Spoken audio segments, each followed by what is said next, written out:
जय हिंद। नमस्कार प्यारे बच्चों, तो स्वागत है आप सभी लोग का आपके अपने प्यारे YouTube channel CKS online classes में। तो प्यारे बच्चों, आज की इस क्लास में हम लोग पढ़ने वाले हैं क्लास 12th जियोग्राफी के 50 वीवीआई ऑब्जेक्टिव क्वेश्चन, जो कि आपके बोर्ड परीक्षा में हर एक बार पूछे जाते हैं। तो आप सभी प्यारे बाबू लोग क्लास को शुरू से लास्ट तक देखिएगा और लास्ट में बताइएगा कि आप 50 प्रश्न में कितना प्रश्न सही कर पाए हैं। प्यारे बाबू, मैं आपको बता दूं, अगर आप चाहते हैं कि आपकी तैयारी बिल्कुल ही फ्री पीडीएफ के साथ हो जाए तो आप चैनल को जरूर सब्सक्राइब करके ऑल पे दबाकर एक बार कमेंट में I am new student sir जरूर लिखिएगा, क्योंकि प्यारे बाबू यहाँ पर आपकी तैयारी जो बिल्कुल ही फ्री पीडीएफ के साथ कराई जाती है। अगर ये क्लास अच्छा लगे तो आप क्या कीजिएगा, चैनल को आप जरूर सब्सक्राइब कर लीजिएगा। अगर अच्छा लगेगा तो अपने दोस्तों को शेयर कर दीजिएगा, ताकि आपके दोस्त लोग भी यहाँ से जुड़कर अपनी तैयारी बिल्कुल ही फ्री पीडीएफ के साथ कर ले और अच्छा से अच्छा अंक आप लोग जो अपने बोर्ड परीक्षा में ला पाए। तो इसलिए आप चैनल को जरूर सब्सक्राइब कर लीजिएगा। अगर अच्छा लगे क्लास तो अपने दोस्तों को शेयर कर दीजिएगा। चलिए क्लास को स्टार्ट करें। उनसे पहले आप सभी प्यारे बाबू जो है क्लास को एक बार जरूर लाइक कर दीजिए और नए हैं तो चैनल को सब्सक्राइब कर लीजिए। चलिए क्लास को स्टार्ट करते हैं और आज का पहला नंबर क्वेश्चन पढ़िए और हमारे साथ चैट सेक्शन में आंसर जरूर आप लोग लगाइएगा। आज का पहला क्वेश्चन है, डॉक्टर महबूब उल हक मूल निवासी थे। डॉक्टर महबूब उल हक जो है मूल निवासी कहाँ के थे? आप लोग आंसर लगाइएगा इसका, ठीक है। चलिए, तो पाकिस्तान के थे, ऑप्शन बी जो है आप लोग बिल्कुल सही लगाए हैं। अगला क्वेश्चन आप लोग यहाँ पर 2 नंबर क्वेश्चन पढ़िएगा। 2 नंबर क्वेश्चन है, निम्नलिखित विद्वानों में किसने मानव विकास सूचकांक का निर्धारण किया है? निम्नलिखित विद्वानों में किसने मानव विकास सूचकांक का निर्धारण किए हुए हैं बाबू? तो आप लोग क्या लगाइएगा? आप लोग लगाइएगा डॉक्टर महबूब उल हक। ऑप्शन बी जो है आप लोग का सही जवाब है, याद रखिएगा। अगला क्वेश्चन है प्यारे बाबू, निम्नलिखित में से कौन एक रेशेदार फसल नहीं है? निम्नलिखित में से कौन एक रेशेदार फसल नहीं है प्यारे बाबू?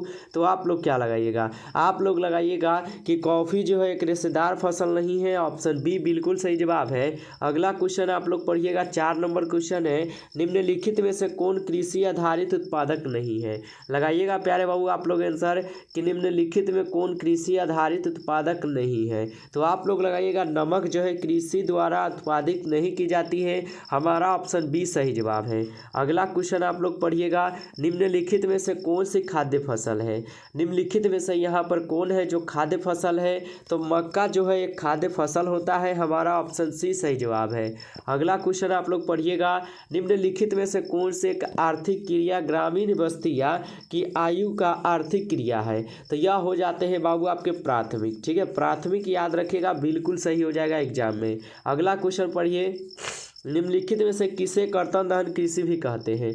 निम्नलिखित में से किसे प्यारे बाबू कर्तन दहन कृषि बोलते हैं? तो आदिम निर्वाह कृषि को कर्तन दहन कृषि भी बोला जाता है, याद रखिएगा। अगला क्वेश्चन है प्यारे बाबू कि फूलों की कृषि कहलाती है। फूलों की कृषि जो है ये आपके कहलाते हैं बाबू क्या? तो आप लोग लगाइएगा, ये कहलाते हैं आपके पुष्प उत्पादन। ऑप्शन डी जो है आप लोग का यहाँ पर सही जवाब है, याद रखिएगा। अगला क्वेश्चन आप लोग पढ़िए और आंसर लगाइएगा आप लोग। अगला क्वेश्चन है कि रबर किस प्रकार की कृषि का उपज है? चलिए, रबर किस प्रकार की कृषि का उपज होता है बाबू? आप लोग लगाइएगा रोपण कृषि का होता है। ऑप्शन ए आप लोग का सही जवाब याद रखिएगा। अगला क्वेश्चन है, निम्नलिखित में से कौन प्राथमिक क्रियाकलाप है? निम्नलिखित में यहाँ पर कौन है जो कि प्राथमिक क्रियाकलाप है? तो खेती जो है प्राथमिक क्रियाकलाप में आता है। हमारा ऑप्शन ए जो है सही जवाब है। अगला क्वेश्चन पढ़िएगा, निम्नलिखित में से कौन एकल कृषि नहीं है? निम्नलिखित में यहाँ पर कौन है जो एकल कृषि नहीं है? तो मिश्रित कृषि जो कि एकल कृषि नहीं होता है। ऑप्शन ए आप लोग का सही जवाब है। चलिए अगला क्वेश्चन पढ़िएगा और आंसर लगाइएगा आप लोग। अगला क्वेश्चन है, निम्नलिखित में से कौन सा उद्योग दूसरे उद्योग के लिए कच्चा माल तैयार करता है? कौन सा ऐसा उद्योग है जो दूसरे उद्योग के लिए कच्चा माल तैयार करता है? तो आधारभूत उद्योग होता है, ठीक है। हमारा ऑप्शन ए होगा बाबू, बिल्कुल ही सही जवाब, याद रखिएगा। चलिए आगे बढ़ते हैं और अगला क्वेश्चन आप लोग पढ़िए और आंसर लगाइएगा कि विस्तृत व्यापार अनाजक उत्पादक कृषि नहीं की जाती है। विस्तृत व्यापारिक अनाज उत्पादक कृषि जो है प्यारे बाबू नहीं की जाती है किस क्षेत्र में? ठीक है, तो आप लोग लगाइएगा यह जो है आपके अमेजन बेसिन में नहीं की जाती है। हमारा ऑप्शन डी होगा सही जवाब। अगला क्वेश्चन पढ़िए और आंसर लगाइए कि यूरोपवासियों द्वारा अपने उपनिवेशों में किस प्रकार की कृषि का विकास जो है किया गया है? तो यह किए गए हैं बाबू आपके रोपण कृषि में, ठीक है, याद रखिएगा। ऑप्शन बी जो है सही जवाब है। अगला क्वेश्चन पढ़िए तो खट्टे फलों की कृषि संबंधित है। खट्टे फलों की कृषि जो है यह किससे संबंधित है, आप लोग आंसर लगाइएगा। खट्टे फलों की कृषि किससे संबंधित है प्यारे बाबू, 15 का आप लोग सी लगाए हैं, भूमध्य सागरीय कृषि हो जाएगा, ऑप्शन सी बिल्कुल सही लगाए हैं। अगला क्वेश्चन है ब्राजील में कॉफ़ी क्षेत्रों को क्या कहा जाता है। ब्राजील में कॉफ़ी वाले क्षेत्रों को क्या कहा जाता है बाबू, तो फेजेंडा कहा जाता है, ऑप्शन ए जो है आप लोग का सही जवाब है, याद रखिएगा। चलिए अगला क्वेश्चन पढ़ते हैं हम लोग। अगला क्वेश्चन है निम्न में से कौन एकल कृषि का उत्पादन है। ठीक है, निम्न में यहाँ पर कौन है जो कि एकल कृषि का बाबू उत्पादन हो जाएगा, तो यह होते हैं रबर भी है, केला है, चाय, ये सभी जो है एकल कृषि का ही उत्पादन है। हमारा ऑप्शन डी होगा सही जवाब, याद रखिएगा। चलिए अगला क्वेश्चन है कौन क्या है, कौन जो है पेशागत कॉलर का रंग नहीं है। कौन है जो पेशागत कॉलर का रंग नहीं है प्यारे बाबू, तो काला जो है पेशागत रंग नहीं होता है, याद रखिएगा आप लोग। अगला क्वेश्चन है निम्न में से कौन प्राथमिक क्रियाकलाप से संबंधित है। निम्न में से कौन है जो कि प्राथमिक क्रियाकलाप से बाबू संबंधित होते हैं, तो कृषि जो कि प्राथमिक क्रियाकलाप से संबंधित है, आप लोग याद रखिएगा इसे। चलिए अगला क्वेश्चन बाबू पढ़िएगा, निम्न में से कौन रोपण फसल नहीं है। निम्न में यहाँ पर कौन है जो कि रोपण फसल नहीं है, 4 ऑप्शन आपके सामने है, लगाइएगा आंसर। चलिए तो यहाँ पर प्यारे बाबू 20 का आप लोग का सही जवाब जो गेहूं है जो कि रोपण फसल नहीं है, याद रखिएगा। चलिए अगला क्वेश्चन हम लोग पढ़ते हैं। अगला क्वेश्चन है पशु चारण किस आर्थिक क्रियाकलाप से संबंधित है। पशु चारण किस आर्थिक क्रियाकलाप से बाबू लोग संबंधित होता है, तो आप लोग लगाइएगा प्राथमिक क्षेत्र। ठीक है, प्राथमिक क्षेत्र लगाइएगा, बिल्कुल सही होगा। द्वितीय गलत है, तृतीय गलत है और चतुर्थक भी बिल्कुल गलत है। ठीक है, याद रखिएगा। अगला क्वेश्चन लाल कॉलर का संबंध किससे है, चलिए लगाइए तो बाबू लाल कॉलर का संबंध किससे हो जाएगा, आप लोग लगाइएगा प्राथमिक क्रिया से, जो कि सही जवाब ऑप्शन ए होगा। ठीक है, चलिए आगे बढ़ते हैं और अगला क्वेश्चन आप लोग पढ़िए और आंसर लगाइएगा प्यारे बाबू कि बिस्कुट उद्योग किस प्रकार के उद्योग से संबंधित है। बिस्कुट उद्योग जो है यह किस प्रकार के उद्योग से बाबू लोग संबंधित होता है। ठीक है, चलिए तो आप लोग लगाइएगा बाबू ये उपभोक्ता से जो है संबंधित होता है, ऑप्शन बी होगा सही जवाब। अगला क्वेश्चन है प्यारे बाबू कि निम्नलिखित आर्थिक क्रियाओं में कौन है जो ग्रामीण अधिवासों से संबंधित है। लगाइएगा प्यारे बाबू आप लोग आंसर कि निम्नलिखित आर्थिक क्रियाओं में कौन ग्रामीण अधिवासों से संबंधित है। ठीक है, तो आप लोग क्या लगाइएगा, प्राथमिक लगाइएगा, बिल्कुल सही जवाब होगा ऑप्शन ए आप लोग का प्राथमिक। चलिए अगला क्वेश्चन हम लोग पढ़ते हैं।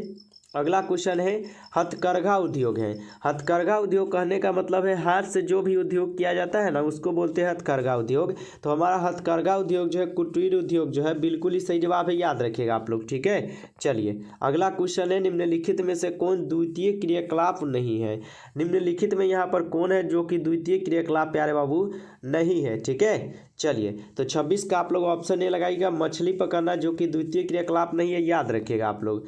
चलिए प्यारे बाबू यहाँ तक हम लोग पहुँच चुके हैं। आप लोग जल्दी से एक बार क्लास को लाइक जरूर कर दीजिए। चैनल पर पहली बार जुड़े हैं और बिल्कुल फ्री पीडीएफ के साथ अपनी तैयारी करना चाहते हैं तो चैनल को आप जरूर सब्सक्राइब करके ऑल पे दबाकर एक बार कमेंट में I am new student sir जरूर लिखिए, क्योंकि प्यारे बाबू आपकी तैयारी यहाँ पर बिल्कुल फ्री पीडीएफ के साथ कराई जाती है और आपका पैसा यहाँ पर एक भी नहीं लगता है। ओनली आप सब्सक्राइब करके जुड़े रहिए और बिल्कुल फ्री पीडीएफ के साथ अपनी तैयारी करते रहिए। यहाँ से जुड़े रहने के लिए चैनल को सब्सक्राइब करें और अगर आपको अच्छा लगे क्लास तो दोस्तों को भी शेयर कीजिएगा। चलिए अगला क्वेश्चन पढ़ते हैं। अगला क्वेश्चन है कि टोकरी बनाना किस आर्थिक क्रियाकलाप का उदाहरण है। टोकरी बनाना किस आर्थिक क्रियाकलाप का प्यारे बाबू उदाहरण होता है, आप लोग लगाइएगा द्वितीय का। ठीक है, हमारा ऑप्शन बी होगा सही जवाब। अगला क्वेश्चन है विश्व का सबसे बड़ा तृतीय क्रियाकलाप कौन सा है। विश्व का सबसे बड़ा तृतीय क्रियाकलाप जो है प्यारे बाबू कौन सा है, तो पर्यटन, जो कि विश्व का सबसे बड़ा तृतीय क्रियाकलाप है, याद रखिएगा। अगला क्वेश्चन है बाबू लोग निम्नलिखित में कौन सा एक चतुर्थक क्रियाकलाप है। निम्नलिखित में कौन सा एक चतुर्थक क्रियाकलाप होता है प्यारे बाबू, तो विश्वविद्यालय अध्यापन, जो कि चतुर्थक क्रियाकलाप है, याद रखिएगा। हमारा ऑप्शन डी होगा सही जवाब। अगला क्वेश्चन है निम्नलिखित में से कौन चतुर्थक सेक्टर क्रियाकलापों से संबंधित है। निम्नलिखित में कौन चतुर्थक सेक्टर क्रियाकलापों से प्यारे बाबू संबंधित होता है, तो आप लोग विश्वविद्यालय शिक्षक लगाइएगा, बिल्कुल ही सही जवाब होगा। चलिए अगला क्वेश्चन है निम्नांकित में कौन तृतीय क्रियाकलाप है। निम्नांकित में कौन है जो कि तृतीय क्रियाकलाप होगा बाबू। ठीक है, तो आप लोग व्यापार लगाइएगा, जो कि तृतीय क्रियाकलाप है, याद रखिएगा। अगला क्वेश्चन है आप लोग का कि बच्चे क्या अगला क्वेश्चन क्या है बाबू कि उच्च परिमाण है, ठीक है। उच्च परिमाण और स्तर वाले अन्वेषण से संबंधित क्रियाकलापों को कहा जाता है। उच्च परिमाण और स्तर वाले अन्वेषण से संबंधित क्रियाकलाप को क्या कहा जाता है बाबू? उनको कहा जाता है पंचम क्रियाकलाप। आप लोग याद रखिएगा इसे अच्छे से बाबू, ठीक है। चलिए अगला क्वेश्चन पढ़िए और आंसर लगाइएगा। निम्न में से कौन पेशेवर सेवाओं से संबंधित है? निम्न में यहाँ पर कौन है जो कि पेशेवर सेवाओं से संबंधित है? तो आप लोग वकील लगाइएगा जो कि पेशेवर सेवाओं से संबंधित है, याद रखिएगा। अगला क्वेश्चन है प्यारे बाबू, निम्नलिखित में से कौन तृतीय क्रियाओं से संबंधित है? निम्नलिखित में कौन तृतीयक क्रियाओं से प्यारे बाबू संबंधित होता है? तो ये होते हैं परिवहन भी, संचार भी है, सेवाएं भी, ये सभी होते हैं। हमारा ऑप्शन डी होगा सही जवाब, याद रखिएगा। चलिए आगे बढ़ते हैं और अगला क्वेश्चन पढ़िए और आंसर लगाइएगा। पनावा नहर जोड़ता है पनावा नहर को। लगाइए प्यारे बाबू आंसर कि पनावा नहर जो है, पनावा नहर किसको जोड़ता है? तो हम लोग पढ़े हुए हैं कि पनावा नहर जो है ये तो कोलोन से जोड़ते हैं पनावा नहर को। हमारा ऑप्शन बी होगा सही जवाब प्यारे बाबू, याद रखिएगा। अगला क्वेश्चन है संदेशों का आदान प्रदान कहलाता है। चलिए संदेशों का आदान प्रदान क्या कहलाता है? तो संचार कहलाता है। बिल्कुल ही सही जवाब ऑप्शन डी होगा प्यारे बाबू। अगला क्वेश्चन आप लोग पढ़िएगा कि विश्व का सबसे लंबा झील जल मार्ग कौन है? विश्व का सबसे लंबा झील जल मार्ग कौन सा है प्यारे?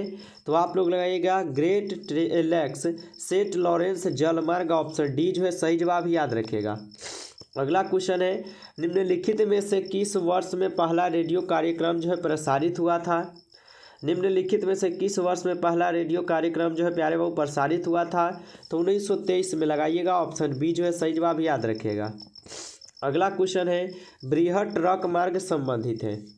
बृहट ट्रक मार्ग जो है प्यारे बाबू यह किससे संबंधित होगा? तो आप लोग लगाइएगा यह उत्तर अटलांटिक महासागर से संबंधित है, ऑप्शन बी आप लोग का सही जवाब, याद रखिएगा। अगला क्वेश्चन है निम्नलिखित में से कौन आंतरिक समुद्री पतन नहीं है? निम्नलिखित में कौन आंतरिक समुद्री पतन नहीं है प्यारे बाबू? तो मैफिस जो है आंतरिक समुद्री पतन नहीं है, ऑप्शन डी आप लोग का सही जवाब, याद रखिएगा। अगला क्वेश्चन है बाबू कि बिग इंच पाइपलाइन प्रवाहित करता है। बिग इंच पाइपलाइन प्रवाहित करता है प्यारे बाबू क्या? तो पेट्रोलियम करता है, ऑप्शन ए जो है आप लोग का सही जवाब, याद रखिएगा। अगला क्वेश्चन है रेल मार्ग के जाल का संघनत्व है। रेल मार्ग के जाल का संघनत्व प्यारे बाबू कहाँ पर है? आप लोग संयुक्त राज्य अमेरिका लगाइएगा, ऑप्शन बी बिल्कुल सही जवाब है। अगला क्वेश्चन है लंबी दूरी तक भारी सामान ढोने के लिए कौन सबसे सस्ता परिवहन साधन है? लंबी दूरी तक भारी सामान ढोने के लिए कौन सबसे सस्ता परिवहन साधन है बाबू? तो आप लोग लगाइएगा जल परिवहन, ऑप्शन सी जो है बिल्कुल ही सही जवाब, याद रखिएगा। अगला क्वेश्चन उत्तर अटलांटिक मार्ग जोड़ता है। चलिए उत्तर अटलांटिक मार्ग किसको किससे जोड़ता है? तो यह जोड़ते हैं बाबू किसको? तो उत्तरी अमेरिका को यूरोप से, ऑप्शन ए जो है आप लोग बिल्कुल ही सही लगाए हैं। अगला क्वेश्चन प्यारे बाबू है कि सुएज नहर जोड़ती है। चलिए लगाइए तो सुएज नहर जो है किसको किससे जोड़ती है? सुएज नहर किसको किससे जोड़ती है? तो लाल सागर को भूमध्य सागर से। चलिए बहुत अच्छा, ऑप्शन डी जो है बिल्कुल ही सही लगाए हैं। अगला क्वेश्चन पढ़िए तो पनावा नहर जोड़ती है पनामा नहर को, ठीक है। पनावा नहर किसको किससे जोड़ती है? लगाइए आप सभी प्यारे बाबू आंसर। चलिए पनावा नहर किसको किससे जोड़ती है? सी लगा रहे हैं। चलिए प्रशांत महासागर को क्या है? अटलांटिक महासागर से, बिल्कुल सही जवाब सी है। अगला क्वेश्चन पढ़िए ट्रांस महाद्वीपीय अर्ग महामार्ग जोड़ता है। ट्रांस महाद्वीपीय अर्ग महामार्ग किसको किससे जोड़ता है? तो ये आपके डार्विन को मेलबोर्न से जोड़ता है, आप लोग याद रखिएगा इसे। अगला क्वेश्चन है विश्व के प्रमुख समुद्री पतन है। विश्व के प्रमुख समुद्री पतन कैसा है? तो विस्तृत पतन है, याद रखिएगा आप लोग। चलिए अगला क्वेश्चन पढ़ते हैं। अगला क्वेश्चन है किस पतन को सुएज मार्ग का लाभ प्राप्त है? चलिए किस पतन को सुएज मार्ग का लाभ प्राप्त है बाबू? तो कोची को है, ठीक है, कोची को है, याद रखिएगा आप लोग। अगला क्वेश्चन है 50 नंबर की नागासाकी उदाहरण है। नागासाकी कैसा उदाहरण होता है प्यारे बाबू? चलिए नागासाकी उदाहरण है मत्स्य पतन का, ऑप्शन बी हमारा सही जवाब, याद रखिएगा प्यारे। चलिए प्यारे बाबू फाइनली हम लोग 50 क्वेश्चन को यहाँ पढ़ चुके हैं और ये सभी क्वेश्चन काफ़ी इंपॉर्टेंट क्वेश्चन थे आपके बोर्ड परीक्षा के लिए। यदि आपको ये क्लास अच्छा लगा हो तो ज़रूर आप लाइक कर दीजिएगा। चैनल पर पहली बार जुड़े हैं तो बाबू चैनल को सब्सक्राइब करके एक बार कमेंट IM न्यूज़ चैनल से जरूर लिखिए, क्योंकि प्यारे बाबू आपकी तैयारी यहाँ पर बिल्कुल फ्री PDF के साथ कराई जाती है।